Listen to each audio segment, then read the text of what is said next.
never should have taken that shortcut through the park. It was late, and I just wanted to get home, but that turned out to be the worst decision of my life. As I hurried down the moonlit path lined with trees, the hairs on the back of my neck stood up. I suddenly had the feeling I was being watched. I picked up my pace, but the path seemed to go on forever. The trees cast creepy shadows that followed me as I walked. Just as I was starting to think I was being paranoid, I felt a hand grab my shoulder from behind. I spun around with a gasp to find a man looming over me, wearing a twisted smile. He put a chloroform-soaked rag over my face before I could even scream. Everything went dark. When I came to, I was in a cold, damp room. It took my eyes a moment to adjust to the dim lighting.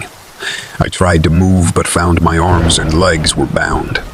I opened my mouth to yell for help, but no sound came out. I had been gagged. Footsteps approached, and I saw the man from the park emerge from the shadows. He said nothing, just stared at me with a chilling intensity. I fruitlessly struggled against the restraints, whimpering into the gag. He kneeled down next to me, caressing my face. "Don't fight it, honey. You belong to me now," he purred. I recoiled in terror as the realization hit me. I had been kidnapped by a stalker. Over the next few days, he would come and go, sometimes muttering crazed things to me, other times just watching me squirm in silence. He barely fed me and only allowed sips of water. My body ached, and my mind grew foggy from exhaustion. One night he entered the room in a particularly agitated state. I had a bad feeling as he pacing back and forth, building in anger. Finally, he lashed out, backhanding me hard across the face. I cried against the gag, tasting blood. "Keep your mouth shut," he yelled, unhinged. He grabbed my throat, squeezing it tightly as I gasped for breath. Dark spots flooded my vision. Just before passing out, he released me. I wheezed and choked, trying to get air back into my burning lungs. All I could do was sob weakly, knowing no one was coming to save me from this madman. I was trapped in this nightmare. As the days dragged on, part of me started giving up hope. But then I noticed my restraints were becoming looser as I lost weight. I worked persistently to free my hands. One night after he left, I managed to wriggle one hand out of the ropes. I quickly untied myself and ripped out the gag. On shaky legs, I quietly crept to the basement door, locked. My heart sank, but I wasn't about to surrender. I was getting out of this hell. I frantically searched for another escape route. Finding a small window, I smashed it open, cutting my hands to ribbons. But I didn't care. Groaning with effort, I pulled myself through the tiny opening out into the cold night air. I was finally free. I ran as fast as my weakened legs could go until I found help. The police arrived quickly and the stalker was tracked down and arrested. I was safe at last, but sometimes at night I still have nightmares. I'm back in that cold, dark basement, muffled screams echoing endlessly in my mind.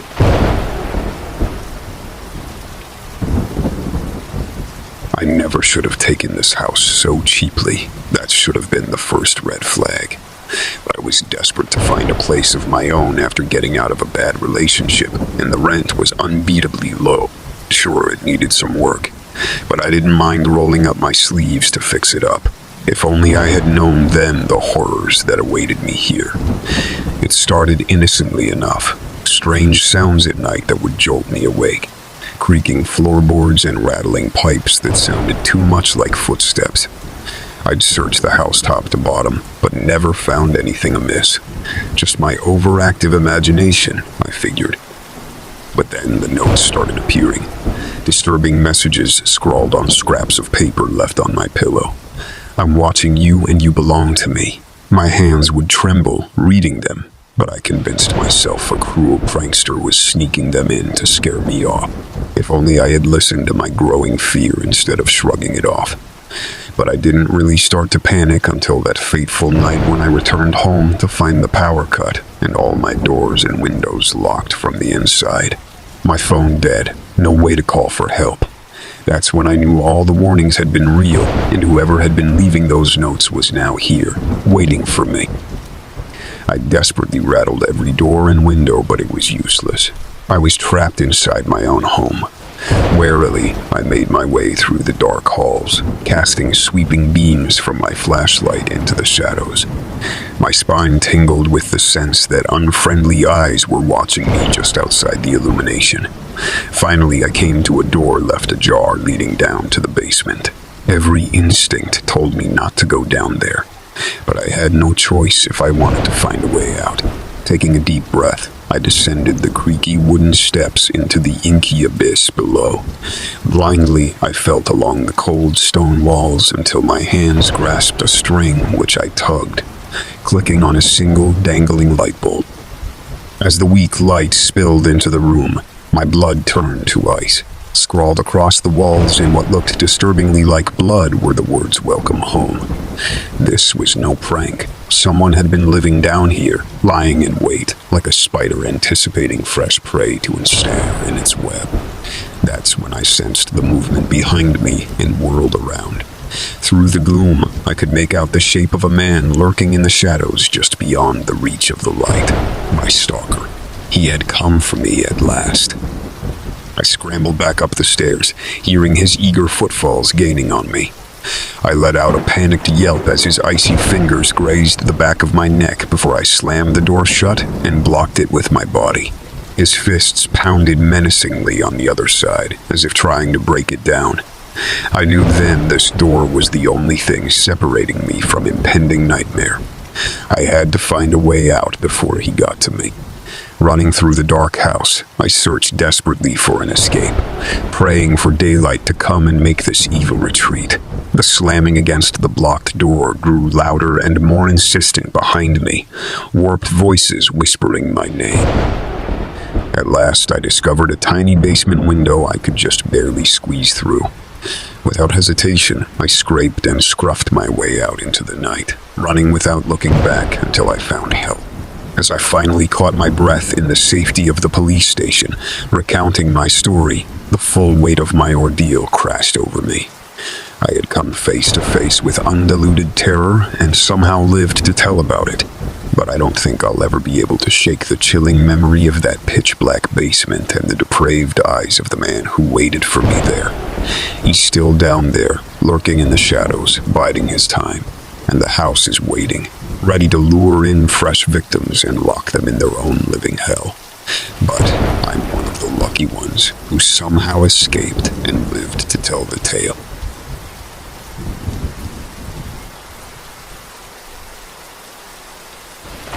I never thought I would be in a situation like this.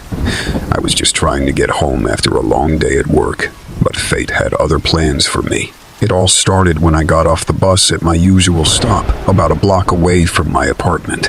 I noticed a man standing on the corner, wearing a dark hoodie and jeans. He was staring at me with a creepy smile on his face.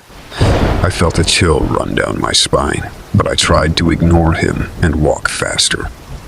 As I turned the corner, I heard footsteps behind me. I glanced back and saw that he was following me. He was walking faster than me, closing the distance between us. I felt a surge of panic and started to run. He ran after me, shouting something unintelligible. I looked for a place to hide, but the street was deserted. There were no cars, no people, no shops, nothing. It was like a ghost town. I reached the entrance of my apartment building and fumbled with my keys. I could hear him getting closer, his breath heavy and ragged. I managed to unlock the door and slammed it behind me. I ran up the stairs, hoping he wouldn't follow me. I reached my floor and ran to my door. I unlocked it and rushed inside. I locked the door and leaned against it, panting. I thought I was safe, but I was wrong. I heard a loud bang on the door. He was there, pounding on it with his fists. He was screaming at me, saying things like, "Let me in, you bitch, and I'm going to kill you." I was terrified. I grabbed my phone and dialed 911. I told the operator what was happening and gave them my address. They said they would send someone as soon as possible. I hoped they would arrive in time. I moved away from the door and looked for a weapon. I found a kitchen knife and held it in my hand. I heard him kick the door, making it shake. He was trying to break it down. I heard a crack and saw the door splinter. He was almost in. I backed away, holding the knife in front of me. I prayed that he would stop, that he would leave me alone, that he would go away. But he didn't. He broke through the door and lunged at me. I screamed and stabbed him in the chest. He fell to the floor, blood gushing from his wound. He looked at me with a twisted expression of pain and anger. He reached for me, but I kicked him away. He groaned and stopped moving. He was dead. I dropped the knife and collapsed on the couch. I was shaking and crying. I couldn't believe what had just happened. I had killed a man, a stranger, a creep, a monster. I heard sirens outside. The police had arrived. They knocked on the door and asked me to open it. I got up and walked to the door. I opened it and saw 2 officers. They looked at me, then at the body. They asked me what happened. I told them everything. They took me to the station. They said I acted in self-defense. They said I was lucky to be alive. They said I was brave. But I didn't feel brave. I felt scared. I felt sick. I felt guilty. I wondered why he chose me. Why he followed me. Why he attacked me. What did he want from me? What did he want from me? What did he plan to do to me? I didn't know. I didn't want to know. I wished I had never seen him. I wished I had never met him. I wished he had never existed, but he did, and he changed my life forever. He gave me a nightmare that I would never forget. He gave me a horror story that was true.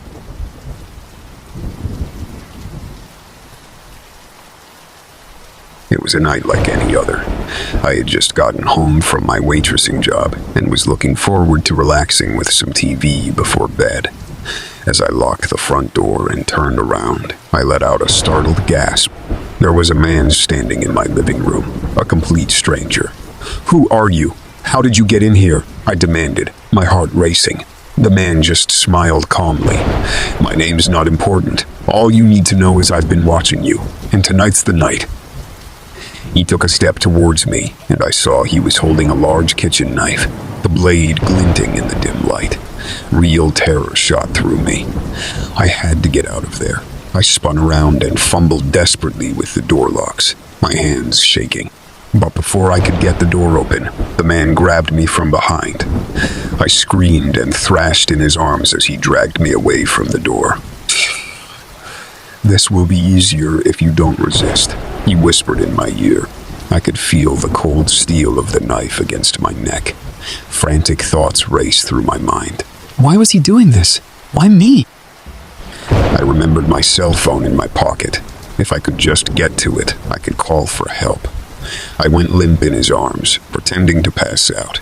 When his grip loosened, I elbowed him hard in the ribs and lunged for my phone. He tackled me, and we crashed to the floor, my phone skidding away across the room. I cried and pleaded with him to just take what he wanted and leave. The man pinned me down and pressed the knife to my throat again. "Too late for that. You had your chance," he snarled. He drew the blade painfully slow across my neck. My screams turned to gurgles as I desperately tried to breathe through the thick, hot blood. The man watched impassively as I thrashed in agony on the floor. "Shh, just let it happen," he whispered. My vision started to go dark at the edges. I knew I was going to die. Suddenly, I heard the front door burst open. There were heavy footsteps and shouting. The pressure on my throat released as the man was yanked off of me. I gasped for air, choking on the blood. 2 police officers wrestled the man to the ground and wrenched the knife from his hands. One of the officers knelt next to me and applied pressure to my neck. "An ambulance is on its way. Just hang on." Through the haze, I realized my upstairs neighbor must have heard the struggle and called 911. As the paramedics rushed in and loaded me onto a stretcher, I got a last look at the man who had tried to end my life. His face was blank, showing no remorse. They led him away in handcuffs as he stared at me. I clung to consciousness during the frantic ambulance ride, praying I could hold on until we reached the hospital. The paramedic kept reassuring me and applying pressure to my neck. I knew I was losing a lot of blood. When we arrived at the EA, everything became a blur of activity. They whisked me into surgery to repair my wound. The doctor said it just narrowly missed my carotid artery. Recovery was a long, slow process, both physically and emotionally. For weeks, my neck remained bandaged. I had to slowly work to regain my voice and swallowing ability. Nightmares of that cold blade slicing into my flesh plagued my sleep. I kept reliving the moment I realized I was going to die. Police investigated, but could find no motive or connection between me and my attacker. He was a complete stranger who had randomly fixated on me for reasons unknown. Knowing he had been watching me secretly for who knows how long made my skin crawl. With time, the physical wounds gradually healed, though the scars would always remain. Emotionally, I was forever changed. I was anxious and fearful, no longer feeling safe in my own home. Just going about my daily routine filled me with dread that he could come for me again. My only solace was knowing he was behind bars, at least for now. But they could not guarantee he would remain imprisoned forever.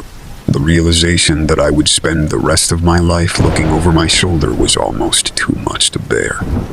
Some nights, I would jolt awake in a cold sweat, feeling the ghostly knife pressed to my throat once more. Though he did not succeed in ending my life that night, a part of me died all the same. I was forever haunted by what that stranger tried to do to me, simply because my life meant nothing to him. My tale is a cautionary one, a reminder that evil can present itself when you least expect it. It can lurk right outside your door disguised as an ordinary face, so keep your own face hidden if you want to survive. Trust no one. Remain vigilant, because they're always watching, searching for the next random target to quench their sadistic thirst. Take care, or you may find yourself prey to such merciless cruelty. I'm living proof that it can happen to anyone, anywhere with no reason or warning. And once that cold blade touches your skin, it's already too late.